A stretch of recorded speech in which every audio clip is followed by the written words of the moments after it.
이죠. 이택수의 여론으로 오늘 문을 열겠습니다. 리얼미터 이택수 대표 나오셨어요. 어서 오십시오. 네, 안녕하세요. 평창올림픽 개막까지 얼마 남은지 아세요? 한 달 정도 남지 않았나요? 정확히 네. 아시네. 오늘로써 32일 남았습니다. 네. 표 혹시 예매하셨어요, 이 대표님? 아니요, 아직 예매를 못했습니다. 가서 꼭 보고 싶은, 현장에서 나는 봐야겠다 하는 이런 경기 하나 꼽으라면? 저는 이상화 선수의 스피드 스케이팅 경기를 꼭 보고 싶습니다. 이상하. 네. 이유가 특별히? 팬이기도 하고요. 네, 또 이번에 일본 고다이라 선수의 좀 열세를 보이고 있는 상황이기 때문에 굉장히 잘한 일본 선수가 있어요. 네, 3연패 하면서 반전의 드라마를 쓸 수 있을지 기대가 되기 때문에. 굉장히 전문가적인 아까 그 네. 일본 선수 이름이 뭐라 그랬죠? 고다이라. 야, 그 원래 아셨어요, 그 이름? 아니요, 몰랐죠. 근데 최근 뉴스에 워낙 많이 나오는데 이상화 선수의 팬 입장에서 이번에 반드시 좀 역전해 주기를. 이상화 대 고다이라, 배우겠습니다. 고다이라 대 이상화 이 경기 보러 가고 싶다. 네. 잘하는 스포츠, 동계 스포츠 중에 혹시 뭐 잘하는 거 있으세요? 저는 동계 스포츠에 약합니다.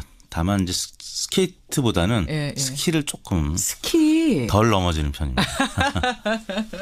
그래요. 네. 저는 뭐 동계 스포츠 하면은 연 날리기 같은 거죠. 스포츠입니까? 연날리기도? 우리의 문화. 네네. 문화 스포츠. 그래요. 동계 스포츠 얘기 잠깐 했는데 사실은 지금 김정은 위원장 신년사가 나온 후로 급속도로 북한 대표단의 평창 참가가 진행이 되고 있죠. 네. 어디까지 진행이 된 겁니까? 우리 측 제안으로 실무 준비를 위한 남북 고위급 회담이 내일 예정이 되어 있습니다. 예. 장차관 양측 합쳐서 6명이 참석하기로 해서 모처럼 고위급 회담이 성사가 됐는데요. 예. 판문점에서 내일 열리는데 어제는 내일 회담에 참여할 북한 측 인사 5명이 발표가 됐습니다. 예. 신속하게 진행이 되고 있는 편입니다. 그렇죠. 내일 아마 만나고 나면 굉장히 많은 뉴스가 쏟아질 거예요. 그럼 우리나라뿐만 아니라 전 세계의 이목이 네. 집중될 겁니다. 평창 분위기도 상당히 고조될 것 같습니다. 그런데 뭐 참가 좋습니다. 여기까지 이의를 제기할 분은 없을 텐데 북한 대표단의 체제비를 지원하는 문제. 그러니까 체제비라고 그러면 뭐 숙식비, 교통비 이런 거 다 포함되는 네. 거죠. 이 체제비를 우리 정부가 지원하느냐 마느냐 이 문제를 놓고는 좀 논란이 있더라고요. 국제사회에서도 좀 논란이 있고. 네, 그렇습니다. 예, 왜 그런 거죠? 네, 우리 정부는 우리가 북한을 초청한 만큼 북한 선수단과 응원단에 대해서 평창 체제비, 이른바 체류 비용을 지원할 수 있다는 입장인데. 우리 정부는 있다는 입장. 네. 근데 일각에서는 북한이 유엔의 안보리 제재를 지금 받고 있는 상황이기 때문에 안보리 제재에 반하는 지원이 될 수 있다. 그래서 부적절하다는 의견도 나오고 있는 상황입니다. 그러니까 경제적인 지원을 해주는 거는 북한은 지금 유엔의 경제 제재 받고 있는데 여기에 네. 반하는 거 아니냐. 그러니까 올림픽 참가라는 거는 어차피 그 뭐 스포츠맨십적인 네. 관점에서 얼마든지 가능하지만 돈을 지원하는 건 다른 문제다라는 게 지금 국제사회에서 나오는 의견들이란 말입니다. 그렇습니다. IOC에서 지원하는 건 상관이 없는데 네. 국내에서 한국이 하는 건? 지원하는 것은 문제가 될 수 있다라는 거죠. 이것 때문에 참가 자체를 번복하거나 그럴 것까지는 아니라고 그렇죠. 보시죠. 북한의 입장도 있기 때문에 그렇게까지는 사태가 확전되지는 않을 것 같은데요. 그렇죠. 우리 정부로서는 한민족이고 우리가 초청을 한 입장이니까 제공하고 싶다. 숙식 같은 거 정도야. 네. 국제사회 반응은 조금 다르고 여러분의 생각은 어떠십니까? 김현정의 뉴스쇼 의뢰로 한번 돌려봤습니다. 네, 지난 금요일 5일 날이었죠. 예. 전국 19세 이상 성인 1,899명에게 접촉을 해서 최종 505명이 응답을 완료했습니다. 4.6% 응답률, 무선 전화 면접 및 유무선 자동 응답 혼용 방식이었고요. 표본 오차는 95% 신뢰 수준에서 플러스 마이너스 4.4%포인트였고 질문은 다음과 같았습니다. 최근 북한의 평창 동계올림픽 참가 가능성이 커지고 있는 가운데 우리 정부가 북한 선수단과 응원단의 체제비를 지원하는 문제를 놓고 의견이 엇갈리고 있습니다. 선생님께서는 우리 정부가 북한 선수단과 응원단의 체제비를 지원하는 데 대해서 어떻게 생각하십니까? 응원단의 체제비를 지원하는 데 대해서 어떻게 생각하십니까? 선수단과 응원단. 1번. 매우 찬성한다. 예. 2번 찬성하는 편이다. 3번 반대하는 편이다. 4번 매우 반대한다 했는데요. 예. 가장 많은 응답이 나온 보기는 찬성하는 편이다 29.9%. 찬성하는 편이다가 제일 높은 응답. 네, 그다음이 매우 찬성이 24.5%, 합쳐서 54.4%가 찬성 입장을 나타냈고요. 예. 그다음이 반대하는 편이다 21.3%, 매우 반대 20.1%, 합쳐서 41.4%가 반대 의견을 나타냈습니다. 북한 대표단, 그러니까 선수단과 응원단이 오면은 체제비 지원해줘라 54.4%. 아니다 반대한다 41.4%. 격차가 아주 크진 않네요. 네, 그렇습니다. 예. 어떻게 분석을 해봐야 돼요? 지금 이 문제는 아까 말씀드린 유엔 안보리 제재와 관련이 있기 때문에 뭐 정치적인 성향에 따라서도 의견이 달리 나타나긴 이념적인 합니다만. 성향이 좀 영향을 줄 것 같아요. 그렇습니다. 진보층에서는 71.5%가 찬성했고 반대가 24.8%로 찬성 의견이 압도적이었는데요. 예. 반면에 보수층에서는 반대가 62%, 찬성이 37.3%로 진보층과는 상반된 입장을 나타냈습니다. 예. 중도층은 찬성 50.1, 반대 47.5%로 나타났고요. 지정당별로도 민주당 지지층은 78.8%가 찬성을 했고 정의당 지지층이 68.1%가 찬성을 한 반면에 예. 한국당 지지층은 반대가 79.1%였고요. 바른정당 지지층은 반대가 52.5%, 국민의당 지지층도 반대가 55.6%. 이 사안과 관련해서는 자유한국당, 바른정당, 국민의당 지지층 야3당이 예. 모두 반대 의견이 50%를 넘는 수준을 보여서 좀 민주당과 정의당 지지층과는 상반된 입장을 나타냈고요. 또 이게 경제적인 지출이기 때문에 직업별로는 수입이 좀 작은 학생층이라든지 무직 또 노동직에서 반대 의견이 상대적으로 높게 나타났습니다. 그래요. 청취자 의견도요. 3000님은 팍팍 밀어줍시다. 이렇게 말씀. 오진성 님도 당연히 지원해야죠. 반면에 박동은 님은 주적에게 돈을 퍼주는 게 나랍니까? 이용범 님 국제적으로 안 되는 건 안 되는 거다. 이렇게 좀 의견들이 각각 들어오는데요. 뉴스쇼 청취자들 의견은 보내주시고요. 우리는 정리해 조사로 가겠습니다. 정당 지지도.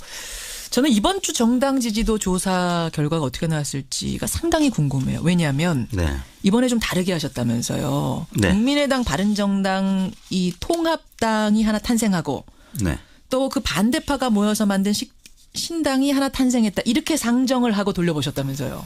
그렇습니다. 지금 현재 정당 지지도에다가 거의 뭐 사실상 이 로드맵으로 갈 것 같은데요. 국민의당과 바른정당의 통합당이 생길 것으로 전망이 되고 또 한편으로는 국민의당에서 갈라져 나온 통합 반대당이 생겨날 가능성이 높기 때문에 박지원, 천정배, 정동영 이런 분들이 따로 신당 만드는 그런 그렇습니다. 그래서 두 잠재 정당을 포함한 신정당 구도로 조사를 해봤는데요. 그러면은 민주당, 자유한국당, 국민바른통합당, 국민바른통합의 반대당, 정의당 이렇게 되는 거예요. 그렇습니다. 이렇게 물었을 때 민주당이 48.3%로 나타났고요. 자유한국당이 17.8%, 국민의당 바른정당의 통합당이 10.5%, 정의당이 5.6%, 국민의당 바른정당에서 이탈한 통합반대당이 3%, 기타 정당이 1.7%, 무당파 13.1%로 나타났습니다. 야, 지금 그냥 후루룩 읽고 넘어가실 일이 아니네요. 보니까 자세하게 좀 들여다볼게요. 그러니까 민주당이 48.3%, 자유한국당 17.8%, 국민바른통합당이 10.5% 나왔어요. 근데 그 반대당은 3% 나오고. 그렇습니다. 그럼 국민바른통합정당은 10.5면은 따로따로 있을 때보다 높은 거는 분명해요. 그러니까 1+1이 2가 되는 것까지는 된 것 같은데 사실은 1+1이 3이 되는 정도의 통합 시너지를 원한 거잖아요. 안철수 대표나 유승민 대표. 그렇습니다. 거기까지는 못 미친 거네요. 지금 최근 신정 연휴를 전후해서 발표된 다른 조사기관들의 결과를 보면 한국당을 앞서는 결과가 나오기도 했는데 맞아요. 그 조사들을 보면 두 가지 다른 점이 있었습니다. 하나는 보기에서 조금 전 소개해드린 국민의당 바른정당 통합 반대당을 포함시키지 않은 조사들이 다수였고요. 또 하나는 질문 과정에서 일종의 점화 효과, 영어로는 프라이밍 이펙트라고 하는데요.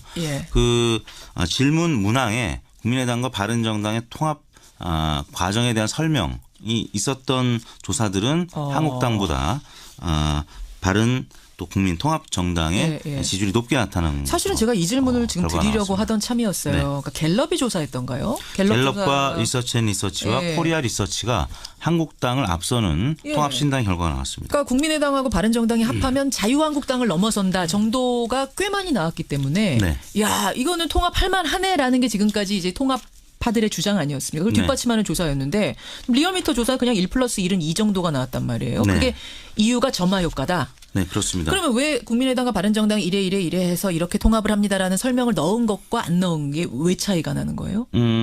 어떤 질문 심리예요? 과정에서 한 번 더 언급된 예. 후보나 정당은 다른 후보나 정당에 비해서 유리한 결과를 항상 나타내 왔는데요. 설명을 조금이라도 더 해주면 그렇습니다. 2014년 가을쯤에 예. 반기문 전 유엔 사무총장이 출마 가능성이 점쳐졌을 때 예.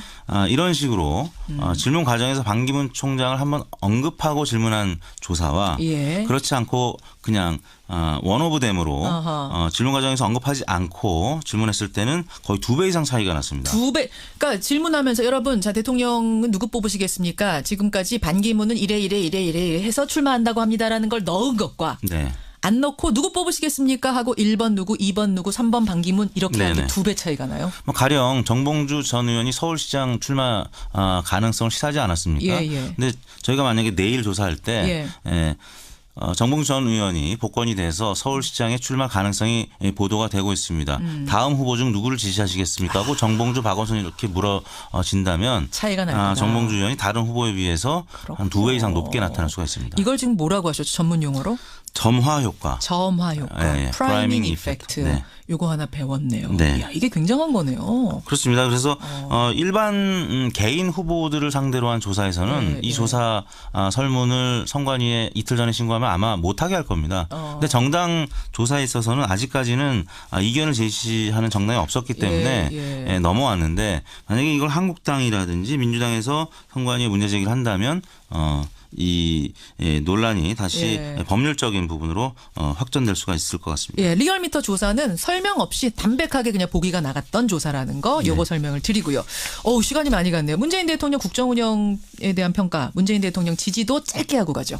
네, 문재인 대통령의 1월 첫 번째 주 국정수행 평가가 4주 만에 다시 70%를 회복했습니다. 몇 나왔어요? 71.6%였는데요. 지난주에 68.5였는데 71.6 네, 뛰었네요. 3%포인트 가량 올랐습니다. 원인은 어떻게 분석하십니까? 네, 역시 그 평창올림픽 대표단 파견 및 남북 당국 회담 제의 이 김정은 신년사에 대한 대통령의 즉각적인 환영 입장 표명 및 또 판문점 회담 제의 지금 순조롭게 남북 평화 무드가 지금 진행이 되고 있기 때문에 그런 기대감으로 지지율이 오른 것 같습니다.